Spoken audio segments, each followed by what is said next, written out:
semua, kami dari kelompok 4, kami ingin mencari tahu nih tentang tingginya angka kriminalitas yang ada di Provinsi Kepulauan Bangka Belitung, khususnya di Kota Pangkal Pinang. Jadi, yuk kita cari sama-sama informasinya. Nah, teman-teman semua, jadi kami di sini udah bersama dengan salah satu narasumber kami yang akan memberikan informasi terkait dengan perkembangan kriminalitas di Kota Pangkal Pinang. Tapi, sebelum kita lanjut dalam mengulik informasinya, kita semua dengerin dulu penjelasan dari teman kita tentang apa sih kriminalitas itu dan apa saja jenisnya. Pengertian kriminalitas. Kriminalitas merupakan pengertian dari sebuah perilaku yang bersifat melawan hukum yang dilakukan oleh tiap individu atau sebagian kelompok masyarakat. Hal ini dimaksudkan mencakup tindakan seperti aktivitas pencurian, perampokan, penipuan, kekerasan, atau kejahatan lainnya.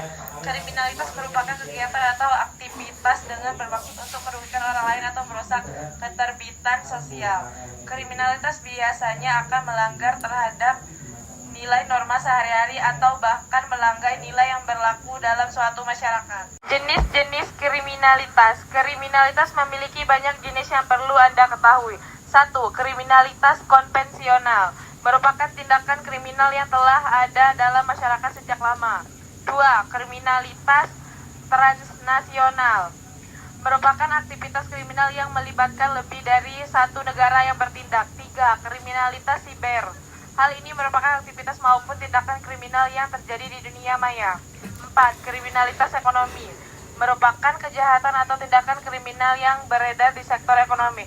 Contoh dari tindakan tidak terpuji ini ialah korupsi, penipuan keuangan, dan manipulasi pasar. Nah, teman-teman semua udah dengerin nih pengertian dari kriminalitas dan jenis-jenisnya. Yang pastinya udah tahu dong.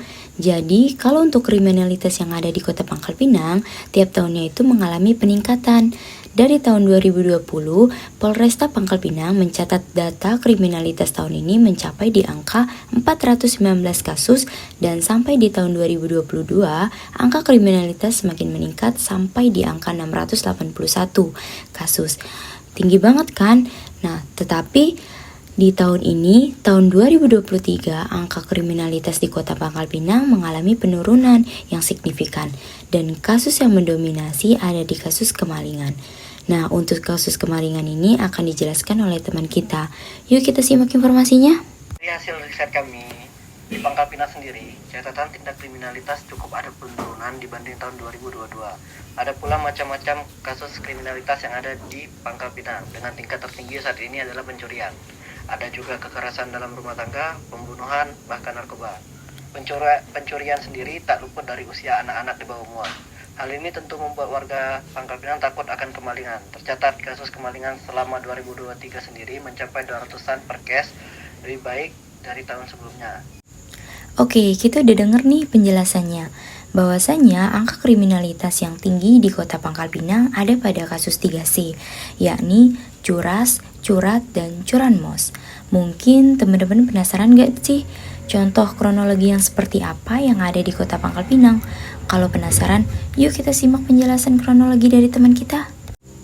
Buruh harian di Pangkal Pinang ditangkap usai jambret tas mahasiswi. Mahasiswi salah satu perguruan tinggi di Bangka Belitung terjatuh akibat dijambret. Usut punya usut, pelaku ternyata residisi yang bekerja sebagai buruh harian. Informasi tersebut dirangkum dari Detik Sumbaksel. Peristiwa naas yang menimpa sang mahasiswi tersebut terjadi pada tanggal 7 Desember 2023, tepatnya pukul 23:15 waktu Indonesia bagian Barat. Saat itu korban sedang melintas di Jalan Parit Lalang, Rangkui, Pangkal Pinang. Akibat aksi jalanan itu, korban terjatuh dan tersungkur dari sepeda motornya. Barang berharga yang ada di dalam tas sandang pun raib digondol pelaku. Kasat Reskrim Polres Pangkal Pinang Kompol Efri Susanto menyatakan polisi sudah melakukan penyidikan dan mengantongi identitas pelaku. Pelaku adalah buruh harian bernama yang berinisial F, 28 tahun. Kasus dugaan pengeroyokan di Semalabung, Polresta Pangkal Pinang masih melakukan penyelidikan. Kasus dugaan pengeroyokan yang melibatkan korban berinisial RF, 16 tahun, masih dalam proses penyelidikan Polresta Pangkal Pinang. Ibu korban, yakni Acen, saat diwawancari Bang Kampos pun membeberkan kronologi yang membuat putranya mengalami sejumlah luka yang terjadi pada 13 Oktober 2023 lalu. Mengetahui RF yang kala itu hanya bisa terbaring lemas mengerengek kesakitan, Acen lantas melaporkan keadaannya yang diduga tindak pidana pengeroyokan ke Polresta Pangkal Pinang. Lebih lanjut, Acen mengatakan kasus anaknya menjadi korban dugaan pengeroyokan setelah anaknya bertemu dengan beberapa orang yang diduga pelaku di daerah Pasar Semabung.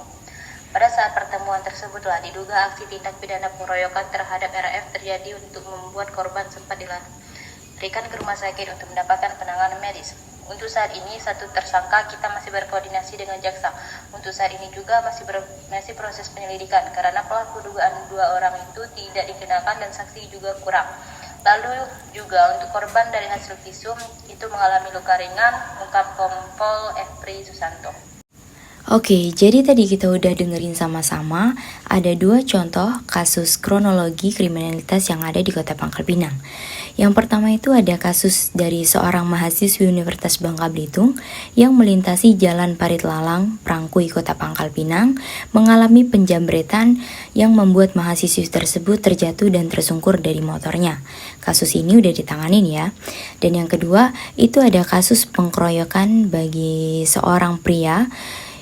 Diduga pria tersebut mengalami pengkeroyokan dari sebagian pelaku di daerah Pasar Semabung. Pengkeroyokan tersebut mengakibatkan seorang pria ini masuk rumah sakit dan mengalami luka yang cukup serius. Tapi kasus ini juga sudah ditangani oleh Polresta. Oke, mungkin ini udah masuk bagian akhir dari kasus pencarian kita tentang kriminalitas yang ada di Kota Pangkal Pinang. Dan bahwasanya kejahatan merupakan salah satu bagian yang sangat mendapat perhatian bagi penegak hukum, khususnya Polri dalam melaksanakan tugasnya. Nah, mungkin dari pihak Polresta kepada masyarakat bisa memberikan sosialisasi bahwa pentingnya pendidikan dan juga penegakan hukum di Indonesia itu harus ditegaskan, terutama di kota-kota yang terjadi kriminalitas yang sangat tinggi. Dan juga tingkat tingginya pengangguran dan upah yang tidak memadai bisa menyebabkan kasus kriminalitas terjadi. Contohnya pencurian dan lain sebagainya. Oke, mungkin juga itu saja yang bisa kami jelaskan tentang kasus kriminalitas yang ada di Kota Pangkal Pinang. Sekian dari kami, terima kasih.